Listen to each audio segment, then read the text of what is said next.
সরকার আসে সরকার যায়, কিন্তু অবস্থার পরিবর্তন হয় না সৈয়দপুরে হালকা প্রকৌশল শিল্পের। সহজ শর্তে ব্যাংক ঋণ না পাওয়া সহ নানামুখী সংকটে হালকা শিল্পের কারখানাগুলো।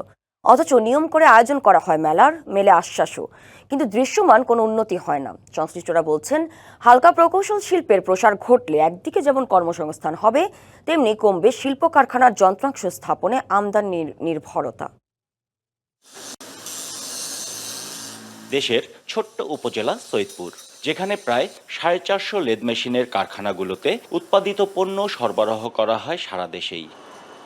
খড়কাটা মেশিন থেকে শুরু করে রেলওয়ের বিভিন্ন যন্ত্রাংশ অর্থাৎ হালকা প্রকৌশল শিল্পের বিভিন্ন পণ্যই উৎপাদিত হয় এই কারখানাগুলোতে।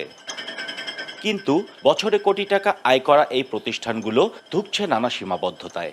সহজ শর্তে ব্যাংক ঋণ, গবেষণার জন্য বরাদ্দ না পাওয়া, মার্কেটিং পলিসি না থাকা সহ বিভিন্ন সংকটে কারখানাগুলো। 3 লাখ 4 লাখ টাকা একটা মেশিনের প্রতি খরচ হচ্ছে তৈরি করতে নতুন করে, কিন্তু আমাদের এখানে কোনো প্যাটার্নের সুবিধা নাই। আমাদের প্রোডাকশন ক্ষমতা প্রচুর, মালটা সাপ্লাই দেবো, সেই জায়গাটা তো আমাদের কাছে বর্তমানে নাই। কিন্তু আমাদের সিএনসি মেশিন, হিট ট্রিটমেন্ট এগুলো প্ল্যান্ট না থাকায় আমরা অনেক পিছিয়ে আছি। হালকা প্রকৌশল শিল্পের প্রসারে প্রতি 2 বছর একটি মেলার আয়োজন করে light engineering product business promotion council ও বাংলাদেশ লাইট ইঞ্জিনিয়ারিং শিল্প মালিক সমিতি।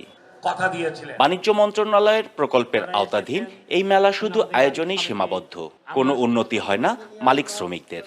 তাই শিল্পের প্রসারে সহজ শর্তে ঋণের দাবি কারখানা সংশ্লিষ্টদের। পলিসি থেকে যতটুকু সাপোর্ট দেওয়া লাগে খুব ইজিলি ভাবে তারা ব্র্যান্ডিং করতে পারে, এই কাজগুলো আমরা করে যাচ্ছি। সেক্টরকে ডেভেলপ করার জন্য লোনের একটা বিশাল প্রবলেম আছে, আমি বিভিন্ন জায়গায় গিয়েছি দেখেছি, তো এখানে আমরা কাজ করে যাচ্ছি। সরকারের নগদ নিয়ে এলো হার না মানা হার অফার। সর্বনিম্ন 10,000 টাকা রেমিটেন্স নগদে পাঠালে থাকছে স্বর্ণের হার জেতার সুযোগ। যদি আমরা সহযোগিতা পাই, আমরা যেটা বলেছি যে দীর্ঘমেয়াদী স্বল্প সুদে লোনের যদি ব্যবস্থা করা যায়, তাহলে আমরা কিন্তু আরো বেশি বেশি মেশিন, আরো বেশি বেশি যন্ত্রপাতি আমরা তৈরি করতে পারবো। সৈয়দপুর রেলওয়ে কারখানা আধুনিকায়ন হলে সুযোগ তৈরি হবে লেদ কারখানা মালিক ও শ্রমিকদের, আশা কর্তৃপক্ষের। যে স্থানীয় যে শিল্পগুলো গড়ে উঠেছে এবং সেখানে যে দক্ষ কারিগর রয়েছে, তাদের ঐকান্তিক চেষ্টায় কিন্তু আমরা বেশ গুণগত সম্পন্ন স্পেয়ারস আমরা পাচ্ছি, এবং তাতে একই সাথে আমাদের বৈদেশিক মুদ্রাকে খরচ বা ব্যয়কে নিয়ন্ত্রণ করাও কিন্তু সম্ভবপর হচ্ছে।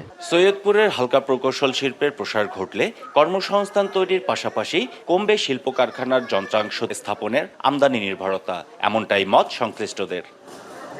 ওয়ালি মাহমুদ সুমন, ডিবিসি নিউজ, নীলফামারী।